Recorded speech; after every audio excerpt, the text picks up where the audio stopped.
സിമ്പിളായി lemon tea എങ്ങനെ ഉണ്ടാക്കാമെന്ന് നോക്കാം. ഇതിനായി 2 ഗ്ലാസ് വെള്ളം ഒരു സോസ് പാനിലെടുത്ത് തിളപ്പിക്കാൻ വയ്ക്കണം. അതിലേക്ക് 4 ടീസ്പൂൺ പഞ്ചസാര ഇടാം.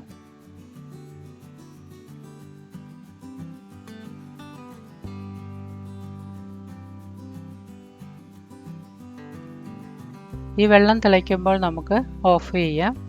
പൊടിത്തേയിലയാണ് ഇതിനകത്തേക്ക് ഇടുന്നത്. അതും കൊണ്ട് 1 ടീസ്പൂൺ പൊടിത്തേയില ഇടുന്നത് കൊണ്ട് നമ്മൾ പിന്നീട് അത് തിളപ്പിക്കുന്നില്ല, അല്ലെങ്കിൽ അതിൻ്റെ കൂടുതൽ കറ ഇറങ്ങും. ഇതിലേക്ക് ഒരു വലിയ നാരങ്ങയുടെ ഒരു മുറി പിഴിഞ്ഞൊഴിക്കാം.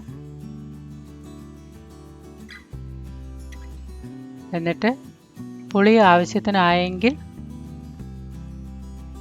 നമുക്കത് മതി, ഇല്ലെങ്കിൽ കുറച്ചുകൂടി നാരങ്ങ പിഴിഞ്ഞൊഴിക്കാം. ഇലത്തേയിലയാണെങ്കിൽ ഇത് തിളപ്പിക്കാവുന്നതാണ്. പൊടിത്തേയില ആയതുകൊണ്ട് ഞാനിത് തിളപ്പിക്കാത്തത്. ഇപ്പോൾ ഈ ചൂടത്ത് തന്നെ 1 മിനിറ്റോളം ഇങ്ങനെ ഇരുന്നു. തേയിലയുടെ കറയൊക്കെ ആവശ്യത്തിന് ഇറങ്ങിയിട്ടുണ്ട്. അതിൽ കൂടുതൽ ഇരുന്നാൽ ഒത്തിരി കമർപ്പ് വരും. ഇത് നമുക്ക് അരിച്ചൊഴിക്കാം ഒരു പാത്രത്തിലേക്ക്. ഗ്ലാസ്സിൽ പകർന്നാൽ നമ്മുടെ ലെമൺ ടീ റെഡി ആയിട്ടുണ്ട്. Thank you for watching.